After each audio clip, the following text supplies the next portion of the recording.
October 14, 1943, New Guinea, Finschhafen sector 0 to 33 hours. Australian infantry lie motionless in a perimeter 200 meters from a Japanese position. No one moves. No one speaks. Weapons are loaded. Bayonets are fixed. The night is humid. Insects are loud. The sound of the jungle is constant, but beneath it, there is something else. A rhythm. Low, deliberate, drums. They have been sounding since midnight. The Australians have been listening. The drums are not random. They follow a pattern. Short bursts, long pauses, short bursts again. The sound comes from the Japanese line. The Australians know what it means. An attack is being prepared. The drums are a signal, a coordination device, a countdown. The assault is imminent. The Australians are ready. Mortars are sighted. Machine guns are positioned. Fields of fire are cleared. The plan is set. When the Japanese advance, they will be met. The drums continue. The Australians wait. Then, at 2:37, the drums stop. The jungle falls silent. The Australians do not move. They wait for the attack. It does not come. The location is a forward defensive position held by a company from the 4th Australian Infantry Battalion. They occupy a low ridge overlooking a shallow valley. The Japanese position is on the opposite side, across 200 meters of dense jungle and broken ground. The Australian company has been here for 6 days. They are part of the advance toward Sattleburg. The Japanese are part of a regimental defense force. Both sides have been in contact since October 9. Patrols have clashed. Artillery has been exchanged. No major assault has occurred. The Australian company commander is a captain. He has 23 years of service. He commanded in North Africa. He commanded in New Guinea since early 1943. His orders are to hold the ridge and prevent Japanese forces from moving west. The Japanese position is estimated at battalion strength. Exact numbers are unknown. The Australians have observed movement. They have observed supply runs. They have observed the construction of fortifications. On the night of October 13, patrols reported increased activity, more movement, more voices. Then, at midnight, the drums began. The sound was clear, deliberate. The Australians have heard drums before. In previous engagements, drums preceded night attacks. The pattern is known. The drums coordinate movement in darkness. They signal phases of an assault. The captain issued orders at 0:45. All personnel to positions. Weapons ready. No illumination. Wait for contact. The drums continued for 2 hours and 37 minutes.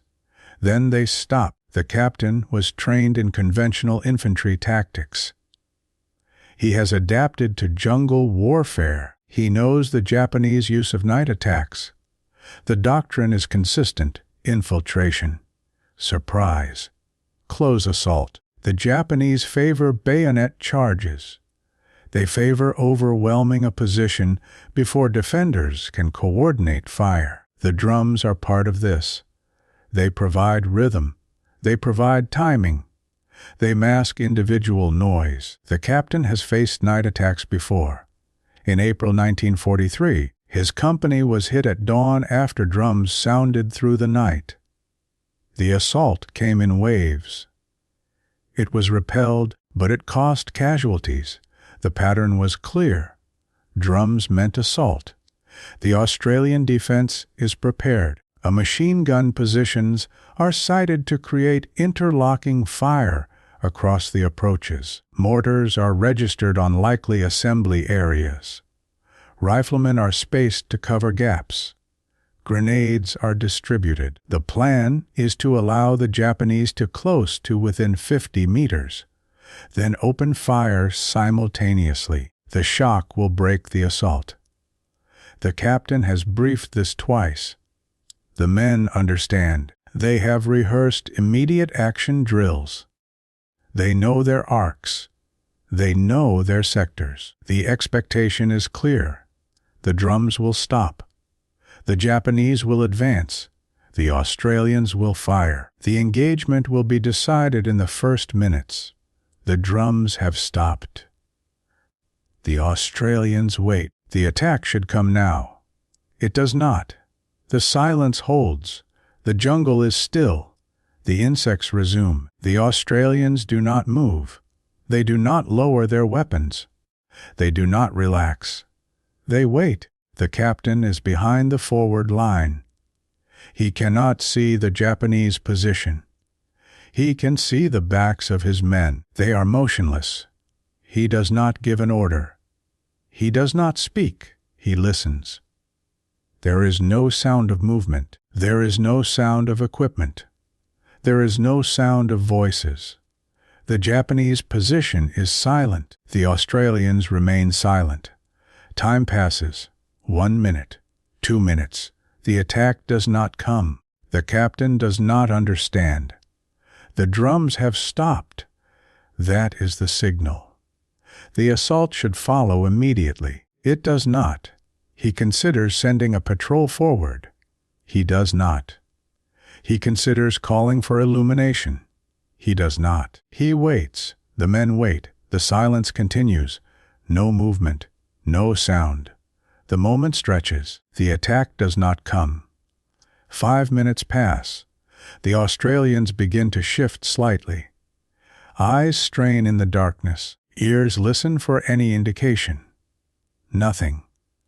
The captain moves forward to the machine gun position on the left flank. He crouches beside the gunner. He whispers, "Anything?" The gunner shakes his head. Nothing. The captain moves to the right flank. Same question. Same answer. Nothing. He returns to his position. He considers the possibilities. The Japanese are waiting. They are testing Australian alertness. They are delaying to create confusion. They are repositioning. They are preparing a different approach. All of these are possible. None explain the silence. 10 minutes pass. The company remains at full alert. No one sleeps. No one stands down. The tension does not ease. It changes. It becomes uncertainty. The expectation of immediate violence shifts to the expectation of delayed violence. The Australians do not know when it will come. They only know it has not come yet. 15 minutes. 20 minutes. The captain considers reporting to battalion headquarters. He decides against it. What would he report? The drums stopped. No attack occurred. That is not intelligence. That is absence. 30 minutes. The jungle sounds return to normal. The insects. The distant calls of birds. The rustle of leaves. No human sound. No mechanical sound. The Japanese position remains silent. The Australian position remains silent. The wait continues.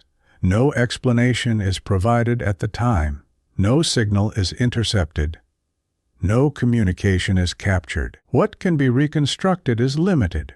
The drum stopped at 02:37. The expected assault did not occur. The Australian position was not attacked. The Japanese position did not advance. What became known later, through interrogation and captured documents, is incomplete but suggestive. The Japanese unit across the valley was preparing an assault. The drums were coordinating assembly. Units were moving into position. The plan was to attack at 02:40. 3 minutes after the drums stopped. The assault force was approximately 200 men. They were in position by 02:35. The final signal had not been given. The officer commanding the assault was a lieutenant. He had been in New Guinea since July. He had led night attacks before. He understood the procedure. He was positioned at the front of the assault force. He was waiting for the final drum signal. It did not come. The drummer, a corporal, had stopped at Otoan 37. The lieutenant waited. He did not give the order to advance without the signal.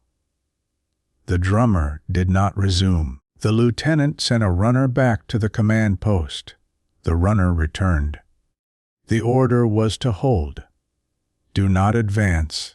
The lieutenant did not question it. He signaled his men to remain in position.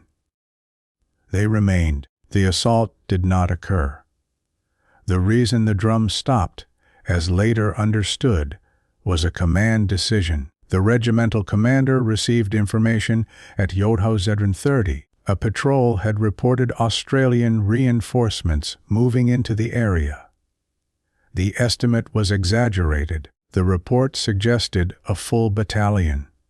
The commander made a calculation. The planned assault was based on surprise and numerical advantage at the point of contact. If the Australians had reinforced, the advantage was lost.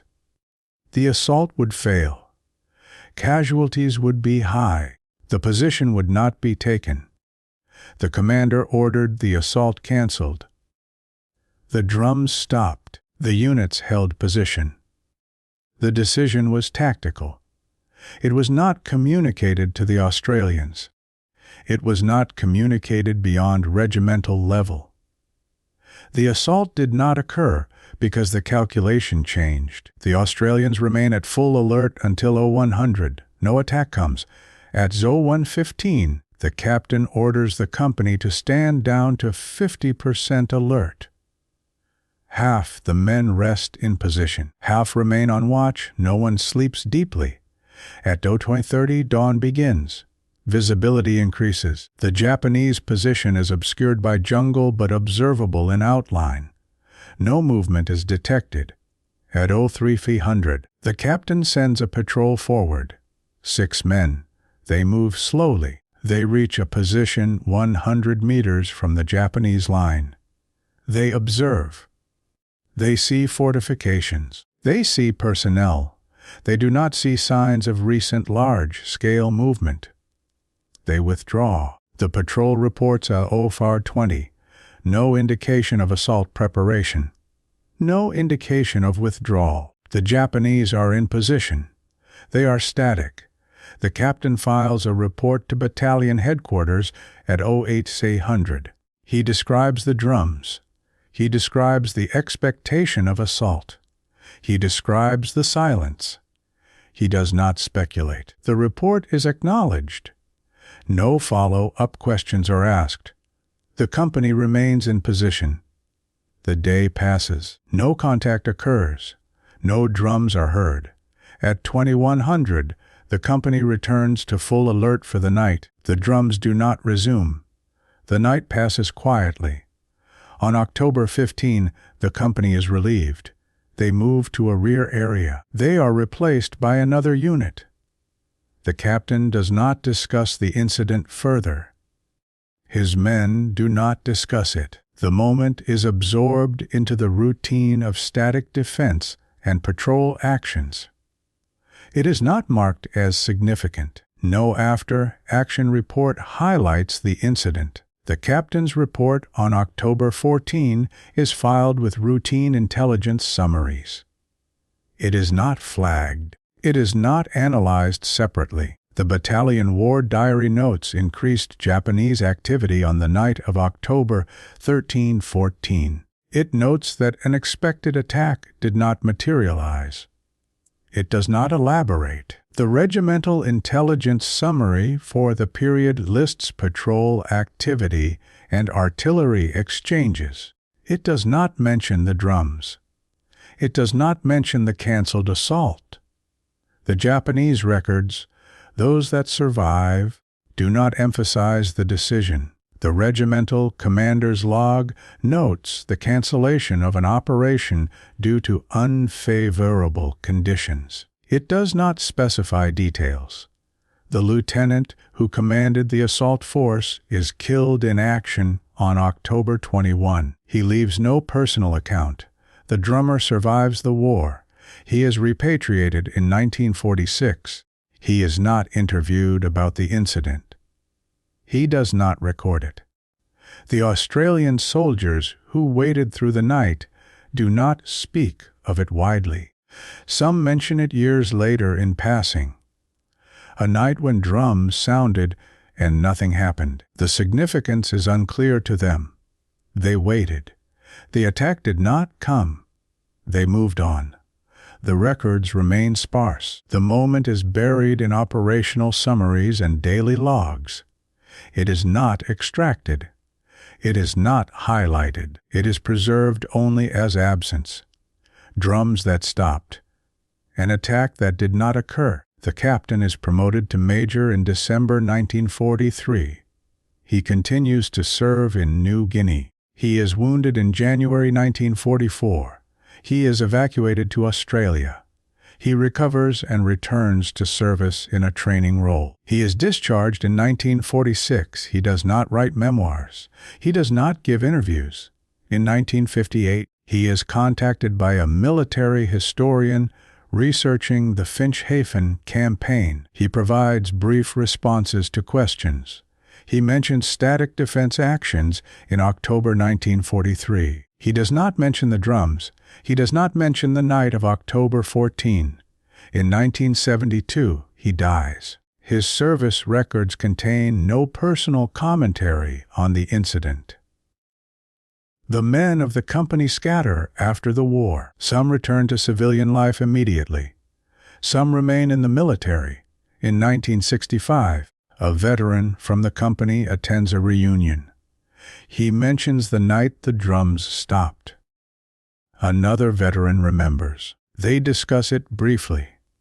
They do not remember details. They remember the tension. They remember the weight. They do not remember the outcome as significant. It was one night among many. The Japanese regimental commander survives the war. He is captured in 1945. He is held until 1947. He returns to Japan. He does not publish accounts of his service. He does not discuss command decisions. In 1980, he dies. The records of his regiment are fragmentary. Some are lost. Some are archived. The decision to cancel the assault on October 14, 1943, is not documented in detail. It is referenced obliquely in a single entry. The entry does not explain. It simply notes, operation postponed due to changed conditions. The ridge near Finch-Hafen is overgrown now. The Australian position is unmarked. The Japanese position is unmarked. The jungle has reclaimed the ground. The valley between them is dense with vegetation. No trace of the fortifications remains. No memorial stands. No plaque describes the night of October 14, 1943. The captain is buried in Australia. The lieutenant is buried in a war cemetery in New Guinea. The drummer is buried in Japan. The soldiers who waited are scattered. The records are archived. The war diaries are preserved in collections. The entries are brief. The details are minimal. The drums are mentioned once. The silence is not explained. The attack that was planned did not occur. The reason was a decision made in darkness. The decision was not celebrated. It was not recorded in detail. It was simply made. The drums went quiet. The assault was canceled. The night passed. The war continued. That is all.